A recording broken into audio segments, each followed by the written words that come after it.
This is Rip the Fence. Call me Big Daddy. Presented by O'Reilly Auto Parts. Time for yeah, you damn right I got time. What happened out there? Also brought to you by Hercules Tires. Welcome to another edition of Rip the Fence. We are still, I guess we're not quarantined now, Dillon, but we're still working on this Zoom, this app that they created before this whole thing started. JG joins us, Justin Grant. JG, have you ever used Zoom before? Going. First time? Once. One time? I missed like half of the whole thing because I was trying to get logged on. But we got dialed in now. Yeah, I'm ready to be back at the office, Tyler. Yeah, this really sucks. It just doesn't feel normal to be working from your home all the time and doing video. And have you ever had such a weird racing season like this? I mean, everything's just so up in the air, Justin. No, not at all. I mean, normally, the schedules come out in January and pretty much know where you're going to be, every week into the year. And this year it's been, you don't know, Monday, Tuesday, Wednesday, you're trying to figure out what's racing and what's been canceled and where you can get to. And so we've been all over the place. And but fortunately, we are getting to race and things are starting to get busy. For somebody who makes your living going up and down the road, has this been like nerve-wracking, not really knowing where or when you're going to be able to race? Or, I mean, what has it been like for you guys that, are on the road and this is affecting you in that way? Yeah, for sure. When they locked everything down, there's no races and we're not making any money. So, fortunately as a sprint car driver, you kind of, or you should plan for the lean times. So it just was a real lean time there for a bit. But fortunately, it hit in the spring when we lose a fair amount of races anyways. So yes, it wasn't as big a deal as it could have been, where you kind of plan to lose about half the stuff in April as it is. So fortunately, we're starting to go again now. But yeah, definitely nerve-wracking and definitely makes you a bit anxious, wanting to know when you're going to get back on track and when the money's going to start coming back in. So far this year, you've been a true outlaw, racing, midgets. You just finished racing midgets in Oklahoma. You've raced some wing sprint cars. I saw you race at Atomic. You obviously raced some non-wing sprint cars. What's it like being a guy who's working on his stuff, but also racing and all this other stuff? Yeah, it's been fun. It's been busy. Once it opened up, it was crazy. I think our last stint we just got home from was we did 8 races in 10 days. I think we traveled 3,500 miles to do it. So yeah, it's been hectic and been crazy, but that's kind of the way we like it. We don't want to be sitting at home. Did you have the kids with you, or did they stay with Mama? So for most of it, they stayed with Mama. She's great. She takes care of all that, so I can go out and go racing. But I wouldn't want her job. But her and my little boy Quentin actually came to Green Valley and watched me race there, and then we all came home, and then I by myself went over to Atomic and then came back. But it was good. Got to see her and Quentin at least for that night, and then drove home with them.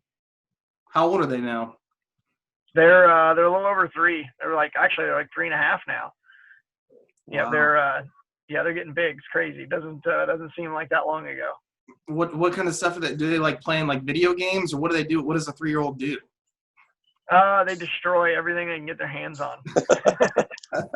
But no, my little boy Bubba, he's obsessed with racing. Everything racing, race cars. He's constantly running in circles, and he's pretty ate up with it. We said we weren't going to push the racing on him, right? It's not. I love it, but at times I wouldn't really, wouldn't wish it for my kids. But I don't think we're gonna have a choice with him. He's 100% ate up with it. And Charlotte, my little girl, she's into it too. But she's definitely a mama's girl. She's into dresses and flowers and unicorns and all of that. Well, Ashley, your wife, obviously comes from a racing family. So what does she think about that? Is she on board with them wanting to race? Yeah, we've talked about it briefly, and it was kind of like I said, we're not going to push it on them, and almost rather they maybe didn't or weren't into it, but at the same time, she's on the same page I am as far as, if it's what they love and what they want to do, then obviously we'd support them in that. It's not cheap. It's not the cheapest sport. They could play like soccer or something. That'd be way cheaper. Yeah. No, I think finances might be the limiting factor, not whether we want them to do it or not. That's right. What's next for you, Justin? I mean, I know you guys are getting ready for Iowa and stuff this weekend and Peevely and everything, but do you know anything else, past Midget week of what the rest of your guys' schedule is going to look like? Yeah, not really. I just got back from Rochester Mountain Seats up there in the non-wing stuff to go over. We'll run Burlington, Iowa on Saturday and Peevely I-55 in Missouri on Sunday, and then we go to Hobstadt the following weekend with sprint cars again, and then Midget week starts on, I believe it's Tuesday. It starts the 16th through the 21st. So beyond Midget week, nothing. I don't know for sure. I know USAC has some schedules posted, but I think everything is a bit, subject to change right now. Yeah, no doubt. Well, you won a USAC Midget race at Port City, and I saw one of the coolest things I saw was they mic'd you up and interviewed you before the race started. Have you ever been mic'd up in a car like that before? And if they were to keep the mic rolling throughout the race, would you be like cursing at yourself if you made mistakes, or would you be yelling at people under caution? How would that work? Yeah, no, it's the first time I'd been mic'd up in the car like that, it went great. It went well. Yeah, no, if they'd have left it play during the race. I don't know how much of what I say is actually out loud. A lot gets said. There's nobody there to listen to it. So I don't know if I ever actually say it or if it's just all in my head. I'd imagine something would get slipped out that probably shouldn't. Dillon, are you a talker or are you come on, why are you in my way or something? No, I usually am not. The only time I ever really say something is if I'm excited. I'll holler about something, but I don't ever yell at guys for, doing something. They're probably the ones that are yelling at me usually. Yeah, I don't think I ever get verbally mad. Yeah. I think you're right. You're right though. A lot of stuff goes through your head that you think that you don't say, but there definitely are thoughts there. Yeah. And sometimes if I'm frustrated, I like the Silver Crown car because I can just mash the spotter button and just yell my frustrations at my spotter. I guess, you do use a radio when you're in the Silver Crown car, right? Yeah, but you actually have to make an effort to tee up and talk. So unless you if you want somebody to know you're mad. Well, and that's what I've always wondered. That's what I've always wondered too. It's just because you have the option to talk and yell at somebody, doesn't even mean you even always would do that either, because it just requires that much more effort. Yeah. That's every now and then there's a frustration level that everybody has to share on the team. Mm-hmm. Well, it's a sad day for Dillon because his next race that he was going to run was the BC39, and it has been canceled. Well, I guess they're using the word canceled. You were part of that battle with Larson and Pickens, and you were the one that ended up on his roof. Is that right? The last time? Yeah. One of them. Yeah, I flipped.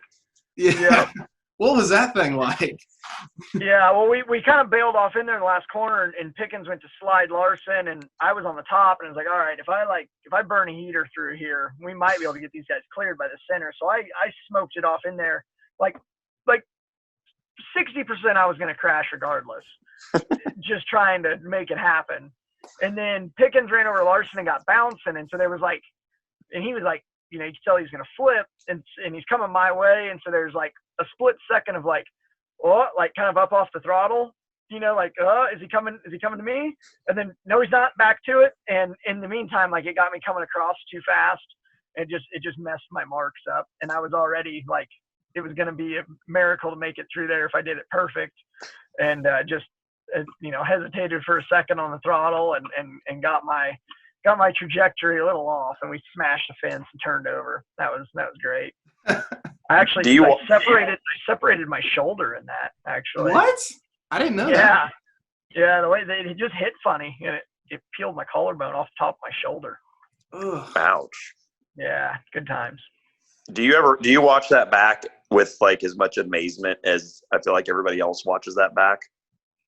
Yeah, I've seen it a few times. Like people post it, it'll get posted again, and watch it. It's like, man, that was pretty good. That hurts.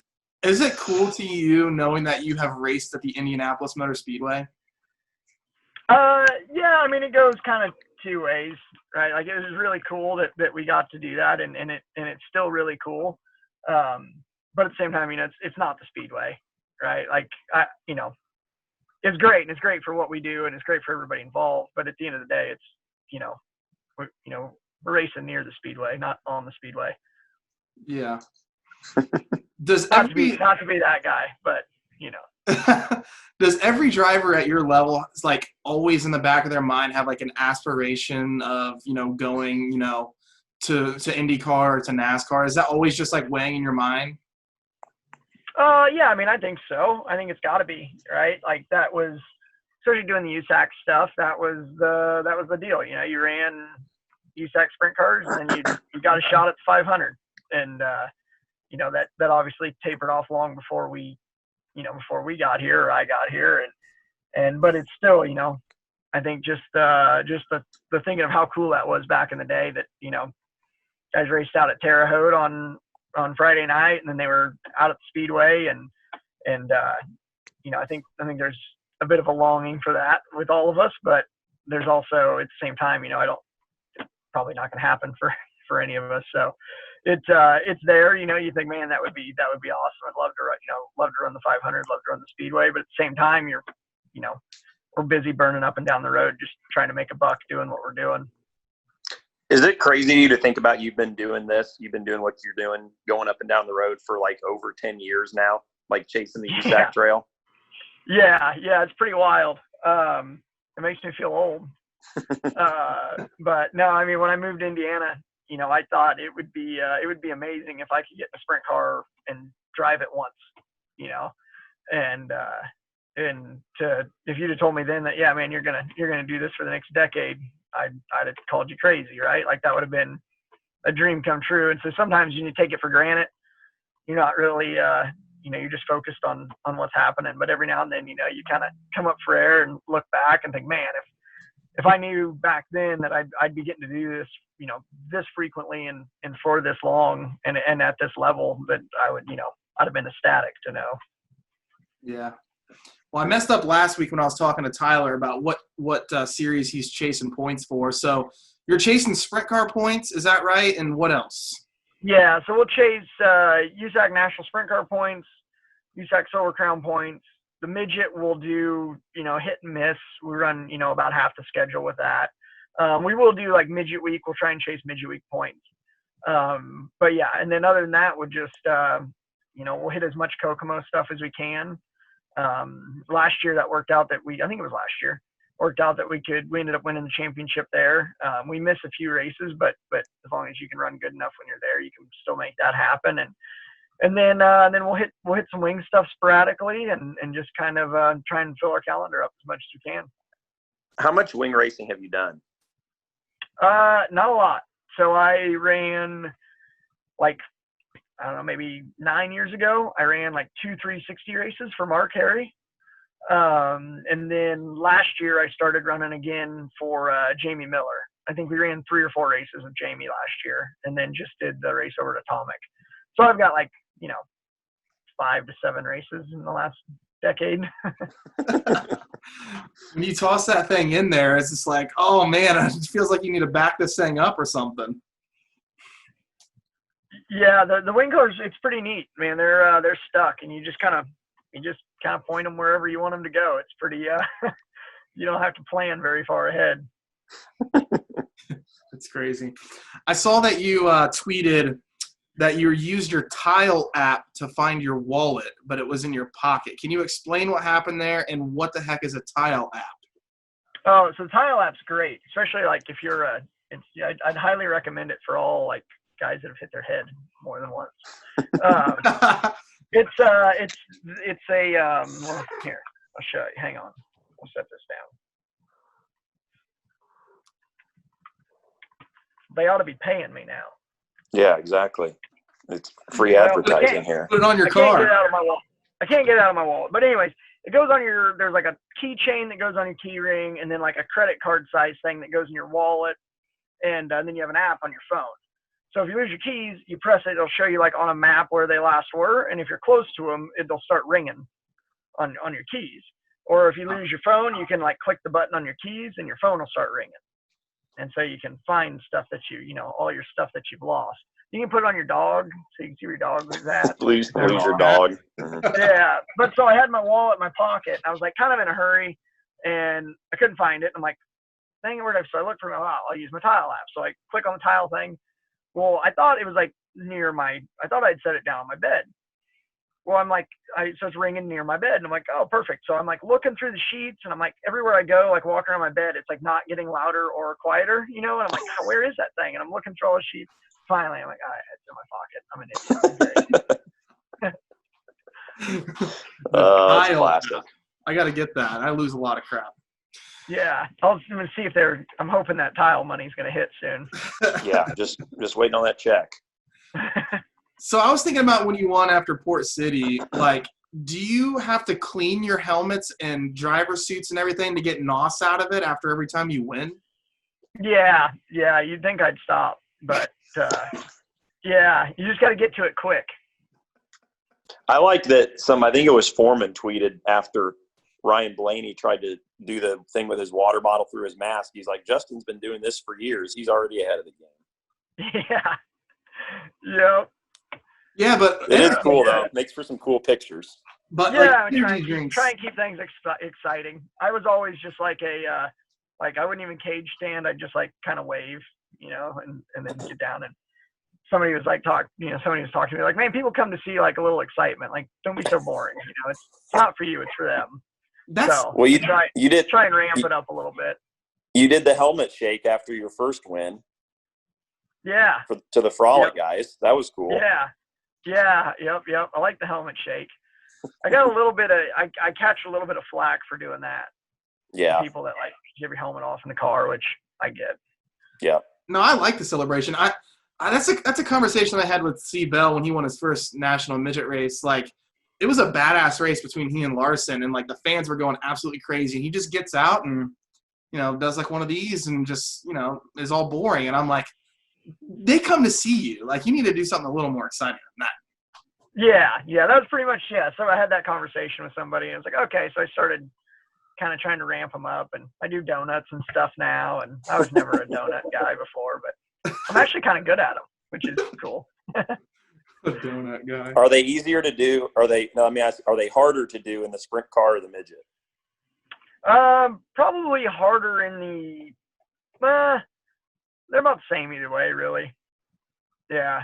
The sprint car probably didn't want to tip over as easy. Yeah, the sprint car doesn't seem like it wants to. Like, the midget will do, like, if you get them like timed wrong, like where it swings like the left front around, they'll flop over on the left side real easy. But the sprint car's got enough power that like it tries to like at times it tries to like stand itself up and like get over the right rear. So you got to be. The sprint car ends up getting a lot more violent if you're not careful. I saw someone tweet that midgets shouldn't go to micro tracks in Oklahoma. Is that false, or what did you think of those tracks? Oh, I love the little tracks with the midgets. Like, anything Chili Bowl sized is awesome for a midget. I loved Port City was awesome. I was trying to talk him into having like a big multi-day, SmackDown style midget race while we were there. But no, I like the little tracks. A lot of guys don't, and it's kind of funny because I'm like a half mile guy in the sprint car. Like, I complain about it. I don't like going to quarter miles with the sprint car, but almost the smaller you can make a midget track, the more I like it. Was that so? Like, compared to like DuQuoin, like the DuQuoin indoor track, like how, like from a finesse standpoint, everything it takes to like run well at a track that small, like where did Port City stack up in that sense? No, Port City was like big compared to DuQuoin. Yeah. It was it even raced a little bigger than Chili Bowl. It seemed like we ran less gear at Port than we did at Chili Bowl. And it really, like, the way it curved up and it was banked, like, you could really attack it. You didn't have to, there wasn't a lot of finesse, that you really had to do. It honestly, like, scaled down and everything, like the timing, the points that you hit on the track, to make speed, everything was like Kokomo scaled down. It was kind of neat. Like night we won, ripping around there, and it's like, man, this is, it all times out to be pretty much Kokomo. Even the way like you ran 1 and 2, just like it, like you could bang the curb one last time off of 2, and then the way you ran 3 and 4 was the same as the way you run 3 and 4 Kokomo. It was kind of neat how similar they are. That's interesting. They're obviously very different in size, but Yeah. with the car, No, it kind of brings it back. That's interesting. Yeah. Well, you're going to I-55 in the sprint car, and then what's next? Yeah, so we're Burlington, then we're I-55, then we're Hobstadt with the sprint car the following weekend. Then the following week, the 16th, Midget week starts. So we'll run, what is Midget week now? 7 days straight, I think. 6 or 7. Yeah, and then we'll run the sprint car at least Gas City and Kokomo. We might end up hitting Lawrenceburg and Putnamville with it too. We'll kind of see how it goes, but we'll run the whole thing with the Midget. So we'll be busy from here for the next few weeks, and then hopefully by the time we get there, everything else is pretty well locked in. I know USAC's released kind of a schedule from here forward, and I don't know it offhand off the top of my head yet, but there are, it looks like Knoxville and I-80 that whole weekend. It looks like everything's pretty much opened out there, so we should be good to go on that, I think. And things are starting to open up. Yeah, well, busy's good because that means you're back to work. Yes. Yep. We like busy. Yep, no doubt. Well, thanks so much for coming on the show, man. It was good to talk to you, and yeah, you guys too. Keep those nosses ready to go for victory lane. Yeah. Yep. Always. Cool. We don't run Good out luck of them this first. Yeah. Good luck this weekend, dude. Appreciate it. Yeah. Thank you guys. Thanks for having me on. Sir, are you aware you were going 40 miles an hour? This is a residential area. Sure, but I'm on my lawnmower? Wait, am I getting a ticket? No, I've just never seen anyone top 9 miles an hour on one of those bad boys. And mow their entire lawn in 30 seconds? What got into you? Well, it did fuel up at Sunoco this morning. At Sunoco, we know how to fuel peak performance. We've been doing it for American racing for over 50 years. Fuel your best. Citywide to countryside. Whatever you drive, wherever you go, Hercules Tires has the value, selection, and industry-leading warranty to get you there, no matter where the road takes you.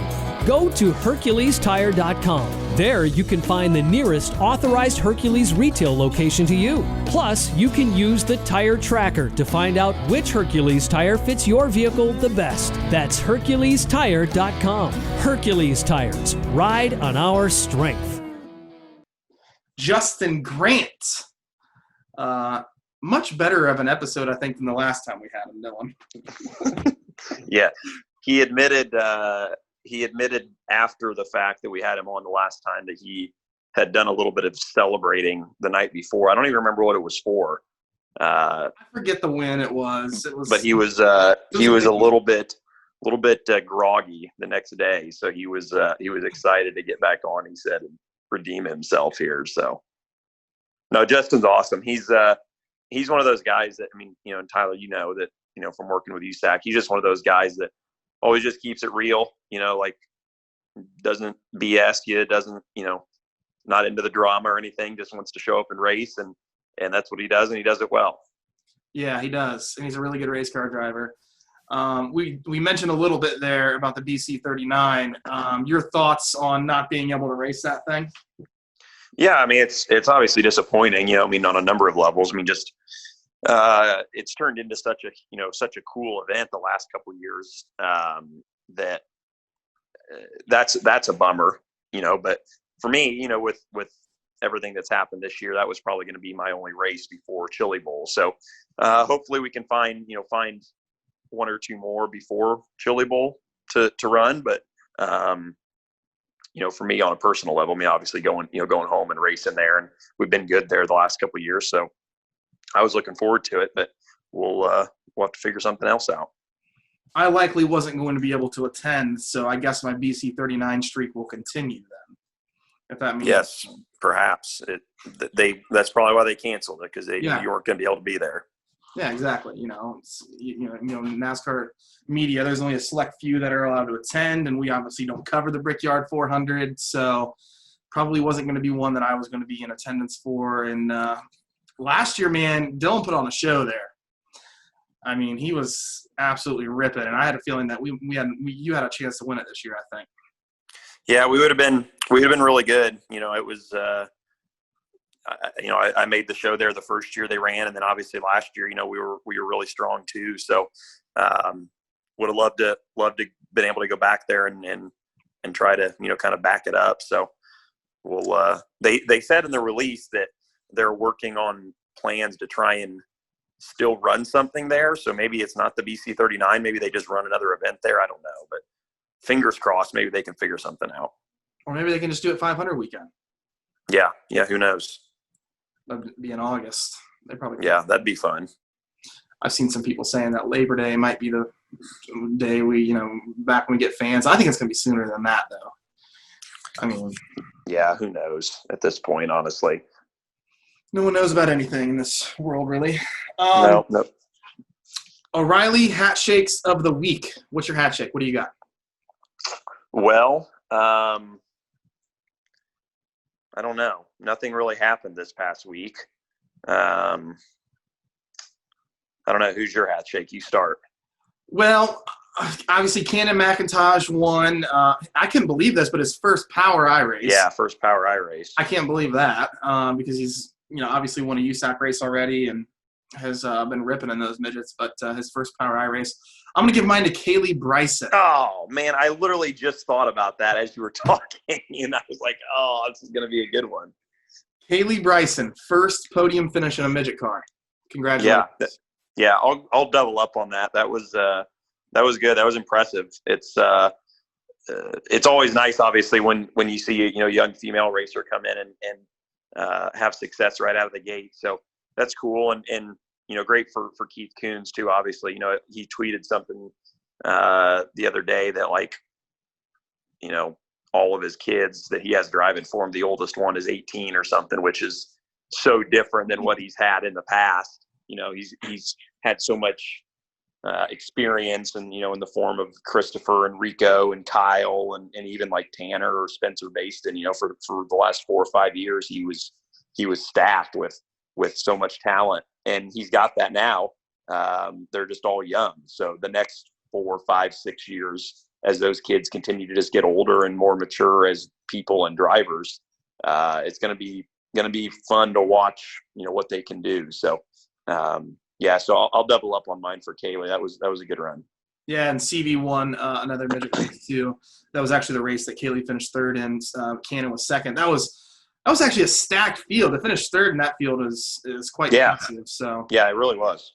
Yeah, so our O'Reilly hat shakes go to Kaylee Bryson. All right, before we wrap things up, pristineauction.com. Head over there, support Jared and the guys who have supported Tucker Boat Motorsports for a long time. They're obviously on Dillon's car.